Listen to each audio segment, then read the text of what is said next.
setiap hari Jumat yang sangat ditekankan untuk dibaca oleh setiap muslim adalah surah Al-Kahfi. Surah Al-Kahfi ini adalah asas keyakinan bagi seorang muslim. Setiap Jumat kita disuruh baca. Bahkan kata Nabi SAW, siapa membaca Al-Kahfi di malam Jumat, Allah akan berikan cahaya antara dia dengan Ka'bah. Kemudian dalam riwayat lain, siapa yang membaca Al-Kahfi di hari Jumat, dia akan selamat dari fitnah Dajjal. Di Al-Kahfi apa yang sedang diceritakan? Di beberapa ayat pertama adalah keyakinan yang dibangun oleh Allah Subhanahu wa taala. Bagaimana seseorang muslim yakin Al-Quran ini benar, lalu berpegang teguh pada apa yang ada di dalamnya, baik informasi ataupun hukum-hukum yang sudah terjadi sebelumnya, yang sedang terjadi di zaman sekarang, dan yang akan terjadi di masa akan datang. Dan semua yang dibutuhkan dalam roda kehidupan di muka bumi ini, dari sisi sosialnya, ekonominya, politiknya, semuanya ada dalam Al-Quran. Kemudian mulailah Allah Subhanahu wa taala memberikan gambaran 3 kisah yang unik sekali. Kisah tentang Ashabul Kahfi, 7 orang anak muda yang beriman kepada Allah. Di zaman pada saat itu orang semuanya tidak ada yang beriman kepada Allah. Lalu untuk membawa keyakinan mereka ini bahwasanya memang ada Tuhan Allah, mereka selamatkan diri ke gua. Dan akhirnya Allah Subhanahu wa taala dengan kayak itu menyelamatkan mereka. Allah tidurkan mereka 309 hari di dalam gua tersebut dalam kondisi tubuh mereka tidak rusak. Dan Allah suruh kita ulang-ulangi kisah itu setiap Jumat. Renungi kisah itu, bahwasanya keyakinan akan membawa kepada keselamatan, terutama kepada Allah Subhanahu wa taala, atau keyakinan kepada Allah Subhanahu wa taala. Kisah yang lain juga Allah ceritakan tentang perjalanan Nabi Musa dengan Nabi Khidir alaihi wassalatu wassalam. Bagaimana Nabi Musa alaihissalam pada saat berkata, saya adalah orang terpintar atau yang paling memahami hukum Allah di muka bumi. Maka Jibril alaihissalam datang pada saat itu menyampaikan, hai Musa, bukan kau orang yang paling mengetahui hukum Allah, tapi masih ada hamba Allah yang mengetahui, dan Allah menyuruh kau mencarinya. Maka mulailah diceritakan dalam surah Al-Kahfi bagaimana Musa alaihissalam jalan mencari Khidir.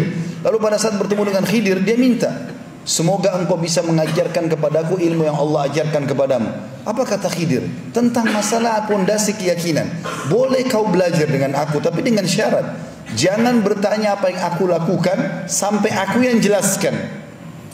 Maka kata Musa, baik, saya ingin, saya boleh jalankan itu. Kata Khidir, bagaimana kau bisa meyakini itu atau menjalani itu sementara kamu sendiri tidak akan bisa sabar melihat sesuatu yang belum pernah masuk di benak kamu. Dia mengatakan, saya coba bersabar. Maka terjadilah sesuatu yang unik pada saat itu. Dalam Al-Quran dalam surah Kahfi diceritakan, Khidir naik di atas sebuah kapal dengan Musa alaihi wassalatu wassalam. Lalu tiba-tiba Nabi Khidir membolongi kapal-kapal pelayan, padahal mereka orang miskin. Lalu Musa bertanya, hai Khidir, kenapa kau bolong-bolongin kapalnya para nelayan ini? Apa dosa mereka? Bukankah mereka orang miskin? Kata Khidir, bukankah sudah saya katakan jangan kau tanyakan apa yang saya lakukan sampai saya jelaskan?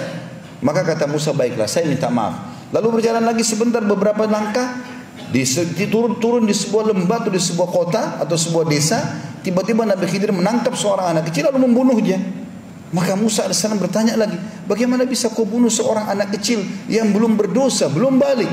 Kata Khidir, bukankah sudah saya katakan, kalau kau jangan kau tanyakan apa-apa yang belum saya jelaskan. Kalau saya sudah jelaskan baru kau bertanya, baru kau ambil ilmunya.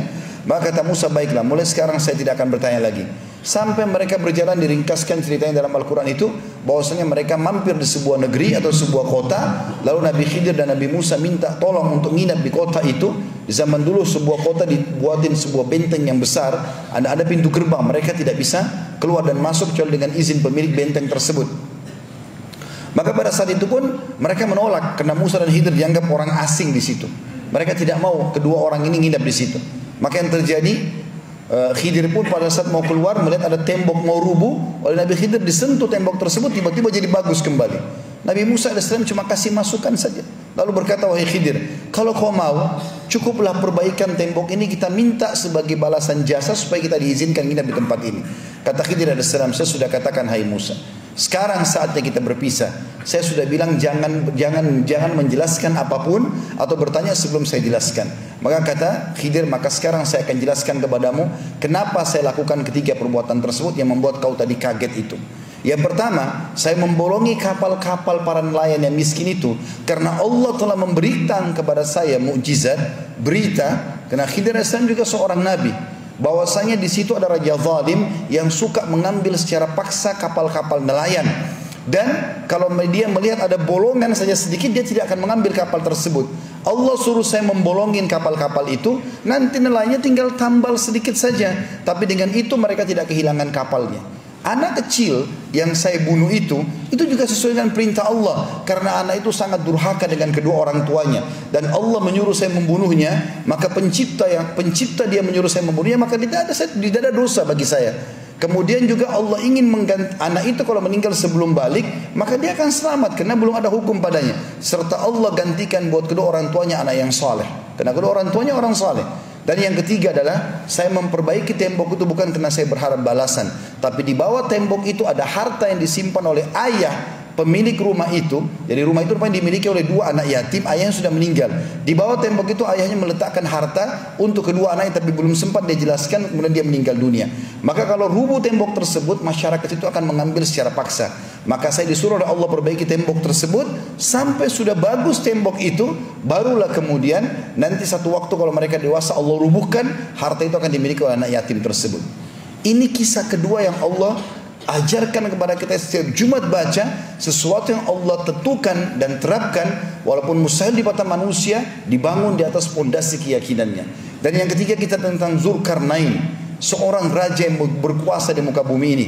Bagaimana dia menghadang dua suku besar Ya'juj dan Ma'juj untuk menyebarkan kerusakan di muka bumi. Dan dengan izin Allah dia bisa membendung kedua suku tersebut dengan membuat sebuah benteng yang sangat kuat di antara dua gunung dari timah yang dipanaskan dengan besi-besi yang disusun dan dipanaskan juga. Maka kisah ini selalu disuruh kita ulang-ulangi karena di dalamnya berbasiskan atau membangun di atas keyakinan seorang muslim.